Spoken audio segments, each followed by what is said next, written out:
Shaq is one of the best players in NBA history. But what if we put his career in reverse? He'll be starting his career in Boston, followed by stops in Cleveland, Phoenix, Miami, and LA before finishing his career in Orlando. In his rookie season, he's already the best player on the team. He's surrounded by an older Robert Parrish and Kevin McHale. And Shaq's pretty easily going to win the Rookie of the Year, putting up 22 points and 11 boards with 3 blocks a game. Kind of crazy, his field goal percentage is almost more than his free throw percentage. And the Eastern Conference is all super close together in terms of wins. The Celtics are the 4th seed, but have the same number of wins as the 7th seed. And in round 1, they have to go up against Dominique Wilkins. Shaq's going to win the first playoff game of his career by about 10. And he put up 26 points with 18 rebounds. But after that, the Celtics would fold, and whoever wins game 5 moves on to the second round. And the Hawks made it close, but not close enough as the Celtics move on to the second round. In game 5, Shaq led the way with 37 and Reggie Lewis had 31. But now they have to go up against Larry Johnson and Alonzo Mourning, who finished second in Rookie of the Year behind Shaq. And unfortunately, the Celtics are running out of luck. They're gonna force a game 6, and that's because Shaq dropped 26 and 18. But in game 6, the Hornets were just the better team as they're gonna eliminate the Celtics. And Shaq fouled out. He only had 13 points. But that would be his last game in a Celtics jersey, as he would be moving on to the Cleveland Cavaliers. Once again, he's the best player on the team, and he actually has help as he has a 91 overall Mark Price on his team. Hakeem's gonna win the MVP while Shaq finishes 4th, and that's because he led the Cavs to 65 wins. He somehow doesn't make a single All-NBA team, averaging 23 points, 12 rebounds, and 2.5 blocks a game. Obviously, Hakeem's gonna be on the first team, but then David Robinson and Patrick Ewing made it over him. But let's see if the Cavs can win a championship. Shaq has to go up against the tallest player in NBA history. There's no way they lose to an 8 seed. Game 1, the Wizards are gonna win on the road. I did not expect that at all. Mark Price had a good game. Shaq put up 12 points, and he didn't even foul out. What happened? I'm only simcasting because I want to see Shaq go up against a 7'7" center, and the Cavs look like they're frauds right now. In game 2, Mark Price had a good game. Shaq finally had a good one, but the Wizards just had way more help. The Cavs at least aren't going to get swept. They locked in that 4th quarter. Shaq led the team with 27 and 10, but they're going to need to win 2 more games in a row, with the first round being best of 5. And in game 4, the Cavs are going to lock in. That is an insane blowout. Brad Daughtry and Shaq led the way with points, and now they just need 1 more win to play the Hawks in the second round. And it looks like the Cavs are going to do it. We have another 4th quarter blowout. I don't know how that series was that close. And Shaq dropped 38 in an elimination game. On to the second round, Shaq has to face Dominique Wilkins again, and after 4 games, we're all tied up at 2. And we have a close one because with 2 minutes to go, the Cavs are down by 1. They have really good spacing, but back then, not a lot of people shot threes. What is that? Mookie Blaylock finds Kevin Willis the layup, and the Hawks go up 3. I don't know why we have a center pick and roll. What is this offense? Brad Daughtry sizing up is something I thought I would never see. He's just wasting the clock.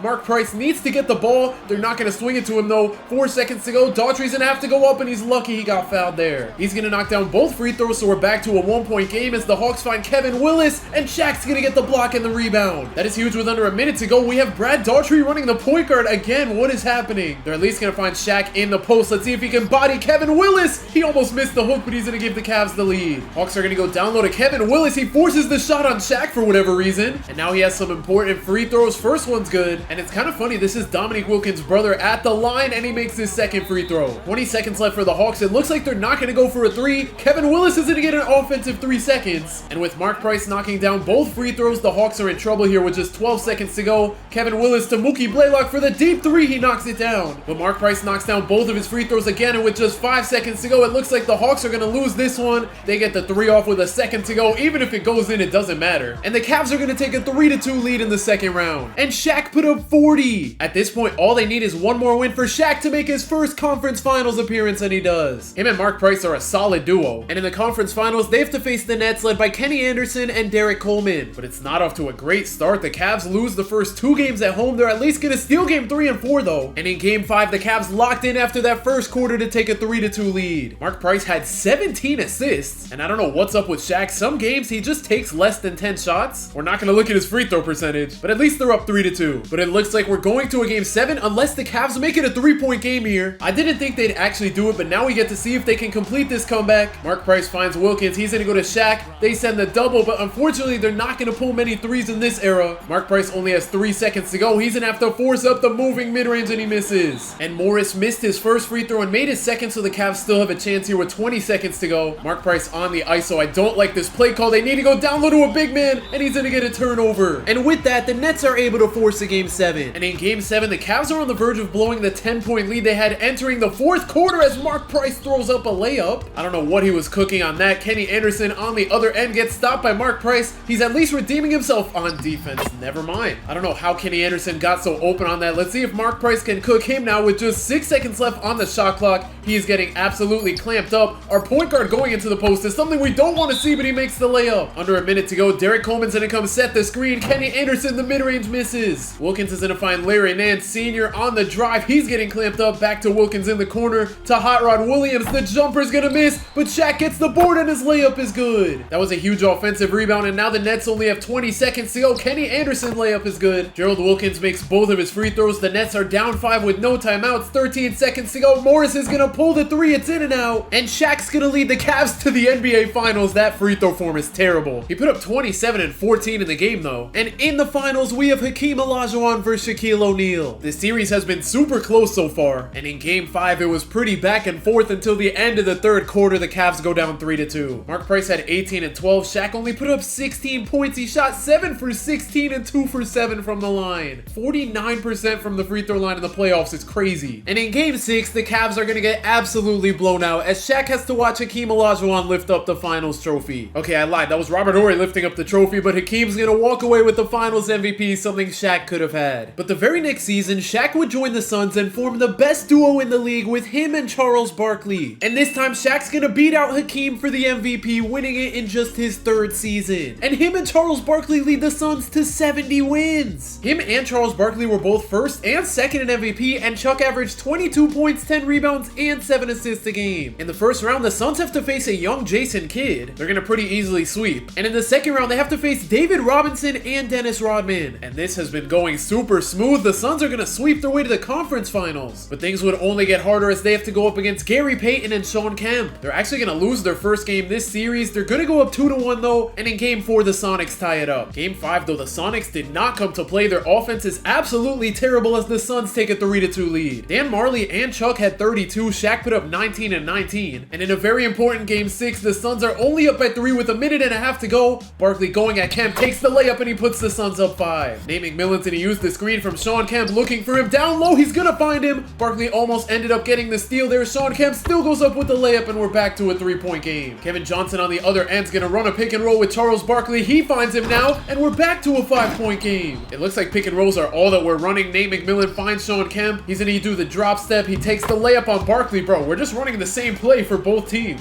I have no problem with that though. As long as it's working for the Suns, they should continue to do it. Kevin Johnson on the ISO gets stopped by Nate McMillan. Shawn Kemp sends the double. They're gonna find Shaq for the layup and it's good. And with just 30 seconds to go, the Sonics need to pull off something to force a game 7. Nate McMillan's gonna use the screen. He's actually gonna pull a 3 and it's good. But now they might need some missed free throws here from Kevin Johnson. He's gonna miss the first one. That's not great with the Suns only being up 2 and his second free throw's good. So the Sonics can tie it up with a 3 here. Let's see if they go for one. It looks like Nate McMillan's looking for Shawn Kemp. He's gonna find him. 11 seconds on the shot clock. Shawn Kemp the fake. They're just wasting a lot of time. McMillan gets himself a 3 and he ties the game. But they left plenty of time on the clock for the Suns. Kevin Johnson with 4 seconds to go finds Charles Barkley. The layup, he's blocked. And they still have a timeout. This is not good. 93% of people who watch me aren't subscribed, so make sure to subscribe to help me hit my goal of 35,000 subscribers. They didn't use their timeout before, so I didn't think they had any more. They're gonna find Shawn Kemp, the mid-range over Charles Barkley, and we're going to overtime. And in overtime with a minute and a half to go, the Suns are down by 2. This isn't looking great. Let's see if Barkley can clamp up here. They're gonna throw it to Nate McMillan. He uses another screen. He's not gonna pull the 3 this time, but he still takes the jumper. It's off, and they're gonna make the putback. The Suns need to lock in here. Barkley's gonna roll. He runs back out to the 3 for whatever reason. Kevin Johnson's gonna have to cook himself. He's getting clamped up. I don't know what this offense is. Barkley's gonna find Danny Manning. 6 seconds to go. The size up.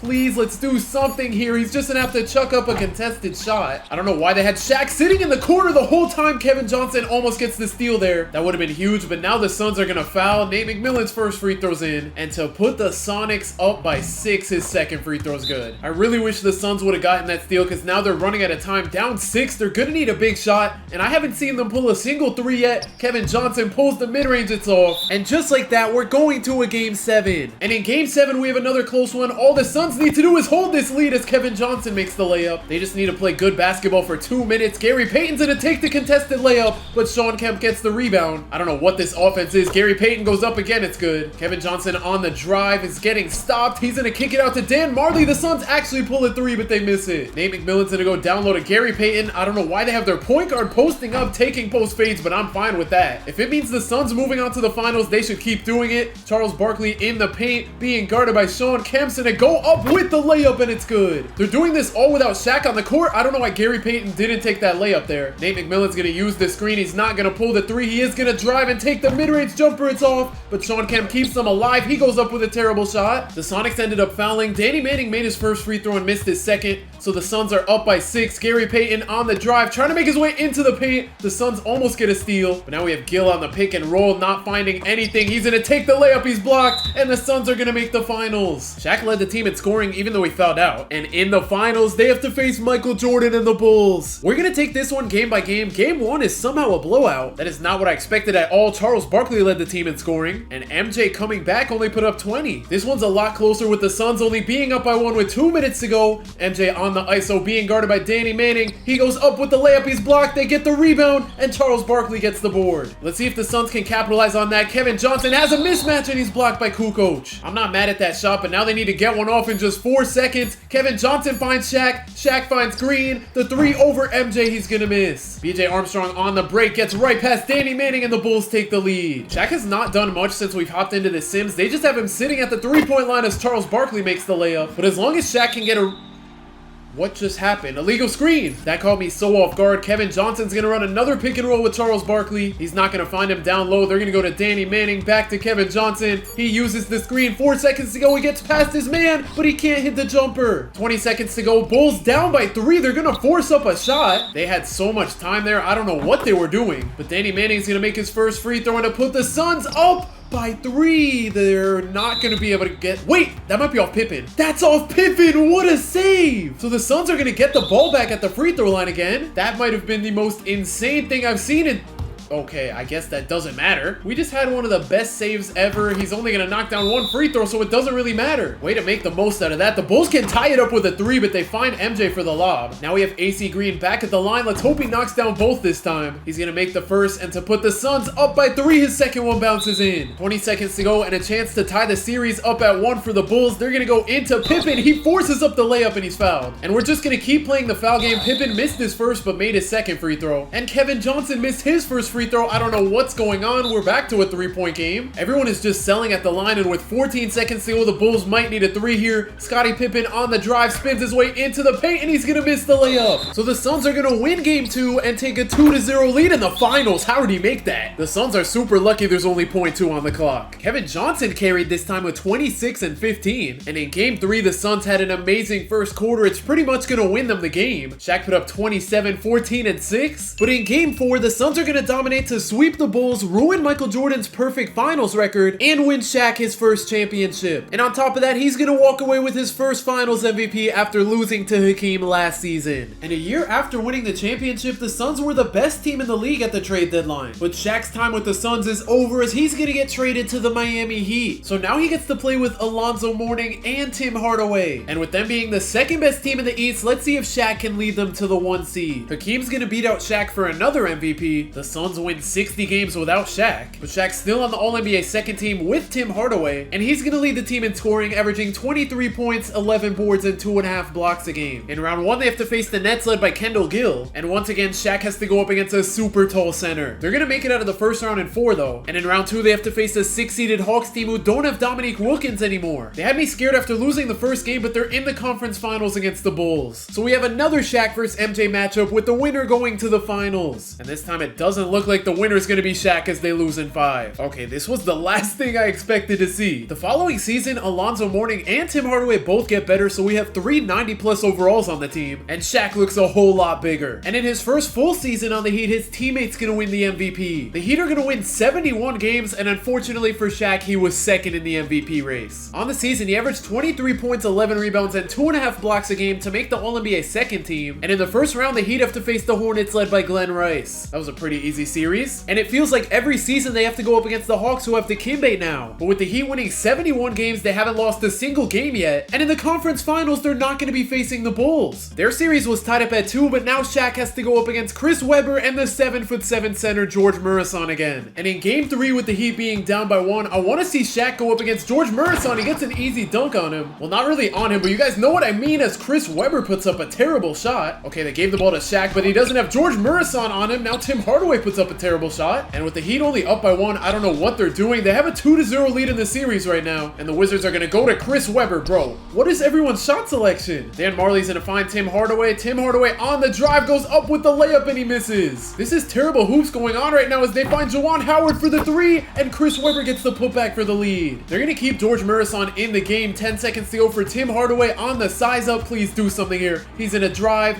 He's going to take the step back. He is the side of the backboard, but Shaq with the reverse dunk gives the Heat the lead. That's exactly why I hopped into this game, to see something like that. And now we have George Murison on the inbound. He's going to find Rod Strickland for the deep 3 and he knocks it down for game. So the Wizards are going to make the series 2-1, but in game 4, they're going to blow it after that first quarter. I thought they were going to tie the series up, but Tim Hardaway went off. Shaq only put up 14, but it doesn't matter. The Heat are up 3-1. And in game 5, they're going to make their way to the finals. And Shaq could have played his former team, but instead he has a rematch against Hakeem. And not only that, he has to face his former teammate Charles Barkley. But with the Heat winning 71 games on the season, they were just way too good for everyone else as Shaq becomes a 2-time champion. But this time he's not going to walk away with the finals MVP as Tim Hardaway wins it. The following season, Shaq's going to win his second MVP. He's going to win his first Defensive Player of the Year. And he's going to lead the Heat to the best record of all time. And with a record this good, I don't think anyone's surprised that they're going to beat the Blazers in 5 to win back-to-back championships. But this time, Shaq's going to win the finals MVP over Tim Hardaway. But now it's time to see if the Heat can three-peat with Shaq winning his third MVP and second Defensive Player of the Year. And oh yeah, he's going to lead the Heat to the best record of all time again. And the Heat lucked out in the finals going up against an 8th seed, but they're going to beat the Rockets in 5 to complete the three-peat. And that officially makes Shaq a 3-time MVP and 4-time champion after just 7 seasons. So he's making a GOAT case for himself early into his career. But it's time for a new challenge as that would be his last game in a Miami Heat jersey as he's going to join the Los Angeles Lakers. Shaq's going to three-peat on MVPs now. He's going crazy. And on Defensive Player of the Years. But him and Kobe were kind of underwhelming leading the team to the 4 seed. And with the series being tied at 2, the Lakers are going to make it out in a best-of-5 first round. And that's thanks to Shaq having a 30-20 game. But in round 2, it's not looking great for them as they have to face the first-seeded Trailblazers. And even with the Blazers being a super deep team, the Lakers are going to take a 3-1 lead and make it out in 5. That is the last thing I expected, but now Shaq has to face Chris Webber again. After 4 games, we have a 2-2 series. The last time they faced off, Chris Webber was on the Wizards, and the Lakers can't make it out in 6. So to game 7 we go. The Lakers might have this one in the bag. We're going to hop in if it's a 3-point game, and they made both free throws. So now it's Lakers ball with a minute and a half to go. Shaq's going to come set the screen for a Glenn Rice 3, and he's going to miss. The Kings can tie the game up or take the lead here. They are just playing hot potato. I don't know what this possession is, but now we have Chris Webber sizing up on Shaq. 6 seconds on the shot clock. Shaq's going to body him. They go to Simmons. To Owens. He's going to have to force up the floater, and it's off. That was terrible. Now we have Shaq coming to set a screen for Glenn Rice. Glenn Rice looked like he had Shaq on the slip, but he's not going to find him. Instead, he's going to take the layup, and he's fouled. I thought he was going to make the N1 there, but he's going to knock down both free throws as Jason Williams finds Simmons for the layup. The Kings aren't going to foul here with a 4-second difference between the game clock and the shot clock, and Kobe knocks down the 3. That is a huge shot here in game 7. Nick Anderson's going to pull the 3, and it's good. All Kobe has to do is knock down both free throws to move on to the finals. He's going to miss the first. So the Kings still have a chance. Kobe's second free throw is going to bounce in. Oh, the Kings don't have any timeouts. They basically need to make a full court shot here, and they're going to miss. The Lakers are moving on to the finals. And in the finals, they have to face the Knicks led by Allen Houston, Larry Johnson, and Marcus Camby. After 4 games, we're all tied up at 2. And in game 5, the Lakers are up by 20 entering the 4th. It looks like they're going to win. But in game 6, the Knicks came to play and we're going to a game 7. Shaq had 47 points just to lose. And in game 7 of the NBA Finals, Marcus Camby's going to give the Knicks the lead. The Lakers only have a minute and a half to win this game. They're going to go to Robert Horry on the drive. I don't know how he got so open. But now let's see if the Lakers can get a stop. Allen Houston's going to find Kurt Thomas, Shaq's former teammate, and Shaq can't get the stop there. Ron Harper's going to throw it to Glenn Rice to Robert Horry, and his mid-range is good. That's going to tie the game up, and now with under a minute to go, the Lakers are desperate to get a stop. I think that's a kickball violation. I just want to see a stop and a score from them, and Allen Houston's going to knock down the 3. So now with 46 seconds to go, the Lakers basically need to score here. I don't know what this offense is. Everyone is just standing still. They're going to find Ron Harper wide open, but he's not going to pull the 3. Instead, he's going to use the screen from Shaq. 6 seconds to go. He gets an open lane. He kicks it out to Robert Horry. Why didn't he pull the 3? I don't know what this game plan is, but he knocks it down. So now with the NBA championship on the line, the Knicks are going to chew the clock out. It all comes down to this last shot. Charlie Ward with 4 seconds to go. He's going to find Larry Johnson left wide open, and he's going to miss the 3. We're going to overtime. But in overtime, the Lakers are selling. They're down 3 with a minute and a half to go as Charlie Ward's going to miss the 3. That is so good that he missed that. The Lakers could not have afforded to go down 6. Tyronn Lue's going to find Robert Horry. I don't know why he didn't pull the 3 there. Derek Fisher goes back to him on the drive. He's going to throw down the dunk. A stop and a score would be huge here. Allen Houston just runs his way into the paint. What is that defense? Without Kobe on the court, the Lakers are really struggling. I'm assuming he fouled out. And now Shaq's going to set the screen for Glenn Rice. That is a terrible screen. Glenn Rice is getting clamped up. 10 seconds on the shot clock. He needs to just throw it down low to Shaq. Instead, he's going to find Tyronn Lue. He's going to use the screen. He at least gets an open 3 from it, but it's off. And now the Lakers need to stop Allen Houston on the drive. He's going to body the defender, and we have a 5-point game. It's not looking good for the Lakers. They were given a second chance after that Larry Johnson missed 3. And with Robert Horry missing the wide open mid-range, the Lakers are going to lose in Game 7 of the NBA Finals. After losing the finals, Shaq's going to continue his individual dominance, and the Lakers get way better, winning 72 games. And with this good of a record, the Lakers are back in the finals where they have to face the Hornets. And after falling short last year, the Lakers are going to sweep the Hornets, making Shaq a 5-time champion. And Shaq's going to continue this crazy run, winning his 4th finals MVP. And Shaq is still going crazy, winning MVP number 6 and 5 in a row. He's back to winning Defensive Player of the Years, but the Lakers are kind of underwhelming again, sitting at the 4 seed. They're going to make it out of the first round, but in the second round, they have to face the 1-seeded Kings. They're up 2-1 somehow, even though the Kings are the way better team. The Lakers aren't going to make it out in 6, and we're going to a Game 7. So even after winning the championship last year, they are struggling here in the second round as Shaq's going to get blocked. I feel like every time we hop into games, Chris Webber is Shaq's only weakness. He's going to find Mike Bibby, and he drills the 3. So the Lakers are down 5. What is that pass? This is not good. Mike Bibby gets a wide open layup. And with the Kings being up 7, I went to Simcast Live because I thought it was over, but Shaq made a layup, Kobe made a dunk, Chris Webber made a layup, Shaq made a dunk, and then Rick Fox just tied the game up. I thought the Kings for sure had this one in the bag, but now with 5 seconds to go, they're going to go to Webber. What is that defense? So now to win Game 7, Derek Fisher needs to hit a full court shot. He's going to miss, and the Kings are going to eliminate the Lakers in the second round the year after they won a championship. Shaq's MVP streak is going to come to an end as Kobe averages 37, but Shaq's going to finish 4th in MVP, and him and Kobe lead the Lakers to 63 wins. And the Lakers easily make it out of the first round, but in the second round, they're on the verge of blowing a 3-1 lead. And for a second, I thought the Kings owned the Lakers, but the Lakers should have this one in the bag. The Kings just made it a 3-point game, but the Lakers are going to run away with it. Shaq and Kobe absolutely carried the team. And in the conference finals, they're going up against a 7th seed. They're led by Elton Brand, Andre Miller, and Lamar Odom, but I don't know how they made it here in the first place. The Lakers make it out in 5 to play a 6 seed now. They haven't even faced the top 4 seed in this playoff run yet, and because of that, they're going to beat the Hawks in 6, making Shaq a 6-time champion. But this time, Kobe's going to walk away with the finals MVP, so the only time Shaq hasn't won the finals MVP is when his teammate has won the regular season MVP. And in just his 12th season, Shaq's going to break the record for MVPs, winning his 7th. And he breaks the record for the most defensive player of the years, winning his 5th. The Lakers are going to win 63 games again, and with Shaq and Kobe both on the All-NBA first team, they're going to easily make it back to the conference finals. And the Spurs just blew a 3-2 lead, so it looks like they're going to be going up against the Warriors, who don't look that great. Their best player is an 84 overall, but they are a 3 seed as the Lakers are going to take the first 2 games at home. They're going to take Game 3 on the road and sweep them. And we have another blown lead as the Heat just blew a 3-1 lead to the 1 seed Raptors. I don't know how this team was a 1 seed. Other than Vince Carter, they're not that great. And the Lakers are going to sweep them, making Shaq a 7-time champion. And even though Shaq won the regular season MVP, Kobe's going to take the finals MVP away from him. Tim Duncan's going to win the MVP, which sucks for Shaq because he's going to finish in 2nd. Dwight Howard's going to win the Rookie of the Year. That's going to be Shaq's teammate in a couple seasons. And the Lakers are going to win 58 games. Shaq's going to finish the season averaging 26 and 14 to make the All-NBA first team. And for some reason, Shaq took 53s on the season and made 4, shooting 8%. But anyway, on to the first round we go. They have to play the Kings, who are an 8 seed somehow. The Kings won the first game, but the Lakers are going to win 4 straight to move on to the second round. And now they have to play a Hornets team led by Jamal Mashburn and Baron Davis. Once again, the Lakers are up 3-1 and they make it out in 5. But here's where the real competition comes as the Lakers have to face the Suns. The Suns are going to go up 2-1 on the Lakers. They also go up 3-1 and they're going to beat the Lakers in 5. In Shaq's 14th season, he's teammates with Kwame Brown. That feels kind of dangerous having both of them on the same team. And Shaq might be done winning MVPs now. It looks like this is Kobe's team. He's still still gonna finish 5th in the MVP race though, and him and Kobe lead the Lakers to 72 wins. And I don't understand 2K. Shaq's gonna average 22 and 10. He doesn't make an All-NBA team, but he was 5th in MVP. That doesn't make any sense. In the first round, the Lakers have to play the Rockets, who don't look that great outside of T-Mac and Yao. The Lakers are gonna easily sweep them. In the second round, they have to play the Kings, who look pretty good for a 5 seed, but the Lakers are somehow up 3-0 and they're gonna sweep. And in the conference finals, they have to play a 6-seeded Clippers team. They have yet to lose a game yet, and they're gonna sweep their way to the finals. And in the finals, they have to face the 76ers led by AI. After 4 games, we're all tied up, and in game 5, the Lakers just made it a 3-point game with a minute and a half to go. Lou Will's almost gonna step out of bounds. How's that a foul? So now with just over a minute to go, Kobe's gonna need to lock in, driving on Iggy. He's gonna get fouled now. He's gonna make both free throws. Now the Lakers are gonna need a stop and a score. They go down low to Chris Webber, and he's gonna miss the layup. That is big. Tyronn Lue's gonna use the screen from Shaq. He throws it down low to Kobe, who finds Shaq, and his layup over Iggy's good. 40 seconds to go. Lakers down 1. Lou Will's looking for Chris Webber. He's gonna find him. He's gonna take the layup over Lamar Odom, and it's off. That is big with just 30 seconds to go. Kobe's gonna pull the deep 3, and it's good. And now with 27 seconds on the clock, they're gonna inbound it to Lou Will, being guarded by Tyronn Lue. He finds Chris Webber being guarded by Lamar Odom. He's gonna fake. He's gonna go up with the layup, and it bounces in. So with 17 seconds to go, the Lakers should get the last shot here. And based on the way this offense is set up, it looks like it's gonna come down to a Kobe and Shaq pick and roll. What is Kobe doing? Sixers have no timeouts. They have to chuck up the full court shot, and we're going to overtime. I don't know what Kobe was doing. He thought he was Steph Curry or something. He's gonna put the Lakers up 5 in overtime. But with a minute and a half to go, this game isn't over. Lou Will's gonna need to lead the team because Allen Iverson isn't in, and he's gonna miss the jumper. Haywood the rebound and the putback though. And here we go. Lamar Odom handling the balls, and to find Tyronn Lue coming off the screen. His 3's no good. On the other end, Lou Will's gonna run another pick and roll. He gets a wide open 3 and he misses. Haywood gets another rebound and makes the shot over Shaq. They gotta stop allowing these offensive rebounds. Lamar Odom, what are you doing? He might lose them the game here in overtime. Iggy with the cross and the layup gives the Sixers the lead. Kobe has to take matters into his own hands here. It looks like he's gonna cook Iggy. What are you doing? He cooked him and then he stopped and took that shot. And now I just feel like Lou Will's gonna cook Tyronn Lue. He could have run by him. He's not going to. He's gonna kick it to Iggy, who uses the screen. I wish Iggy pulled a 3 there, but he's not going to. 5 seconds to go. He finds Haywood the layup over Shaq, and Shaq gets the stop. The Lakers have time to win the game though. 7 seconds on the clock. Kobe is not doing anything. I don't like this. He's gonna drive. He's gonna pull the midi over Iggy, and it's good. And with 0.2 seconds on the clock, the Sixers can't get a shot off, so the Lakers are gonna go up 3-2 in the finals. Kobe absolutely put the team on his back with 52, 4, 7, and 4 steals. But in game 6, the Lakers are having a rough fourth quarter. They're not gonna come back, and we're going to a game 7. And they lost because in game 6, Shaq didn't show up. 2 for 12 is crazy. But thank goodness that's not gonna cost them a championship, as the Lakers blow out the 76ers in game 7 to make Shaq an 8-time champion. But once again, Kobe's gonna walk away with the finals MVP. On to season number 16, Gilbert Arenas is gonna win the MVP. Shaq is slowly getting worse, down to 18 points and 11 boards a game. And the Lakers are also slowly getting worse as they're sitting at the 6th seed. And in the first round, they have to face Dirk and a pretty deep Mavericks team. They might actually be able to upset them though, going up 2-1. The Mavericks are gonna tie the series. The Lakers take game 5 by about 20, and we're going to a game 7. And in game 7, the Lakers are gonna upset the Mavericks. Kobe dropped 38, Lamar Odom at 27.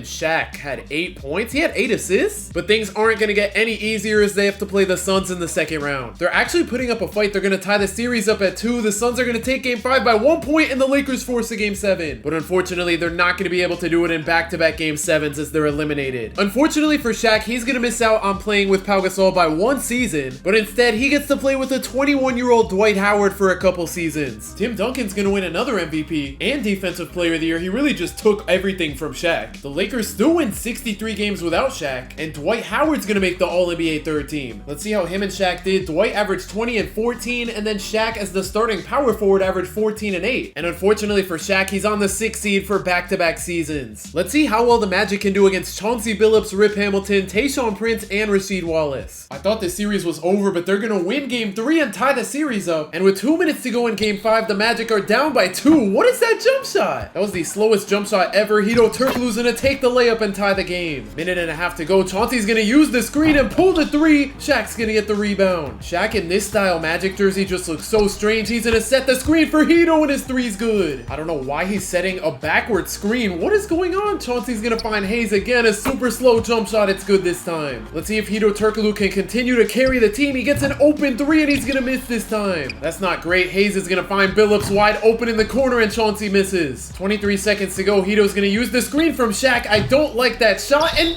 how is that not a foul? Shaq got shoved. The fact that they didn't call that a foul is crazy. 6 seconds to go. Chauncey Billups is gonna use the screen. I don't know what this play call is, but he finds Tayshaun Prince wide open off the screen. He's gonna miss. But with a minute and a half to go in overtime, they're gonna find Tayshaun Prince again and he misses again. The Magic are only down by 2. Let's see if Hito can get back to cooking and he can't. 1 minute to go for Chauncey and the Pistons. They run the same exact play again. Tayshaun Prince is missing all his threes. I don't have a problem if they keep running that. Arroyo on the break. He's gonna slow it down. Shaq's gonna go to Hito Turkoglu. He uses the screen from Dwight Howard. That's not a great shot, but he knocks it down. 47 seconds to go. They're gonna inbound it to Rip Hamilton. He's gonna pull the shot right away and he knocks it down. 44 seconds on the clock. Shaq's gonna inbound it to Jameer Nelson. He's gonna slow it down. Less than 40 seconds to go. They go to Hito to Dwight. He gets fouled. I'm not confident that he's gonna knock both of these down though. He's gonna at least make the first, and to tie the game up, his second free throw's good. He proved me wrong. Now let's see if the Magic can get a stop. That is terrible defense. They still have 19 seconds to get a shot off here though. And Hito Turkoglu's gonna chew out the shot clock. 5 seconds to go. Dwight Howard's gonna come set the screen. Hito's gonna pull the three and he can't knock it down. That is a rough way to go down 3-2. And in game 6, unfortunately, the Pistons are gonna eliminate the Magic. And in Shaq's 17th season, he has to come off the bench for the first time in his career. LeBron's gonna win his first MVP. Dwight Howard wins the Defensive Player of the Year, averaging 20 points, 15 boards, and 3 blocks a game. And the Magic are gonna win 64 games. Off the bench, Shaq's gonna average 12 points and 9 boards a game. And with the Magic being the best team in the league, he has a chance to win another championship. Round 1, they have to play Philly, led by Andre Miller and Elton Brand. They're gonna sweep them. And in the second round, they have to play a pretty good Hawks team with Joe Johnson, Josh Smith, and Al Horford. This is not a good look. The Hawks are gonna take game 1. The Magic at least tie the series up though. Game 3 goes to the Magic, a pretty big win, and the Hawks tie it up again. Game 5, the Hawks were just not able to stop the Magic. Their offense was amazing. They put up 42 in that second quarter. Dwight Howard had 32 and 19, and Jameer Nelson put up 29 and 14. Even Shaq almost had 20 off the bench. And let's see if the Magic can make it out in 6. They do. And that's thanks to 25 plus from Jameer Nelson, Dwight Howard, and Rashard Lewis. But the conference finals would only get harder as they have to go up against LeBron. And the Magic were able to take game 1, but the Cavs won 3 straight games and they're gonna eliminate the Magic. In Shaq's 18th season, Tim Duncan's gonna win his 3rd MVP, and the Magic finished with 60 wins. They're the 2nd seed somehow. Vince Carter somehow averaged 25 points a game. Don't get me wrong, he was good on the Magic, but not this good. Dwight Howard averaged 19 and 14 to make the All-NBA 3rd team, and then Shaq off the bench averaged 10 points and 7 boards. And the Magic were the 2nd seed. They had the same record as the Celtics. In round 1, they have to face the Bobcats led by Gerald Wallace, Tyson Chandler, and Raymond Felton. And the Magic scared me. The Bobcats won game 1, but the Magic win 4 straight. And in round 2, they have to face a Derrick Rose-led Bulls team. I have a feeling this isn't going to go too well for them. They're going to take game 1 and game 2 though. Game 3 is going to go to the Bulls, of course, and they're going to tie the series up. But in game 5, the Bulls were just pretty bad. They came back at the end, but they didn't have enough time. Vince Carter led the way with 24. Jameer Nelson had a double-double, so did Dwight Howard. And let's see if they can make it out in 6 games. They can. But now they have to go up against the Big 4 Celtics. I don't like the way this looks. Here goes nothing. Game 1 is going to go to the Magic. They win by about 20. Bro, Vince Carter is cooking. Dwight Howard had a 20-20 game. And in game 2, the Magic also steal it. They won by so many points. Vince Carter is cooking. He's averaging 29 in the playoffs. That's kind of crazy. In real life, he only averaged 17 points a game this season, and the Magic are absolutely dominating. They're going to sweep their way to the finals where they have to play a 6-seeded Thunder team. And this team is great. Westbrook won the Rookie of the Year last year. KD's up to a 95 overall. He was on the All-NBA first team. And I just hope Shaq can win another championship before retiring. Game 1 is not looking good. The Magic win game 2. And Shaq led the team in scoring off the bench. Game 3, I decided to simcast, and that wasn't a great idea. The Thunder win by about 10. Vince Carter has been cooking, but nobody else really showed up. Dwight Howard had 14, and Gortat having more than him off the bench is crazy. Here goes nothing. Let's see if the Magic can tie the series up. They can. And in game 4, once again, it was Vince Carter. Back to simcast we go. Game 5, the Magic had a good first half, but they're letting the Thunder come back as Westbrook runs out of bounds. Jameer Nelson on the other end is going to use the screen from Dwight Howard. He somehow gets a wide open 3. I'll take it though. Now let's see if he can stop Westbrook. He's going to get the steal. I didn't expect him to do that so fast. He finds Petrus for the 3, and the Magic go up 8. And with that big of a lead, that's going to be enough for them to go up 3-2 in the NBA Finals. And in Game 6, the Magic are gonna blow out the Thunder on their home court to win Shaq his 9th championship. And I'm surprised Vince Carter's not gonna win the Finals MVP. Dwight Howard's gonna win it. In Shaq's 19th season, LeBron wins another MVP. Dwight Howard wins another Defensive Player of the Year. And Shaq off the bench is gonna average 8 points and 6 rebounds a game. But I'm not sure if they can win another championship sitting at the 5 seed. Round 1, they have to get past the Sixers led by Iggy and Drew. They're actually cooking though, up 2-0. The Sixers take Game 3 by 8. The Magic take Game 4 by 19. And Game 5 also goes to the Sixers. Let's see if the Magic can make it out in 6. They can't. But the Magic are gonna lock in that second half to move on to the second round. Jason Richardson, Jameer Nelson, and Dwight all went crazy. But in round 2, they have to face Melo and Amari Stoudemire. And I'd be very surprised if they win a game, they're gonna get swept. So with Shaq's career in reverse, he's gonna finish with 7 MVPs, 5 Defensive Player of the Years, 9 championships, 4 Finals MVPs, and just over 34,000 career points. Subscribe if you enjoyed, and if you want to see me put LeBron's career in reverse, click the video on the screen right now.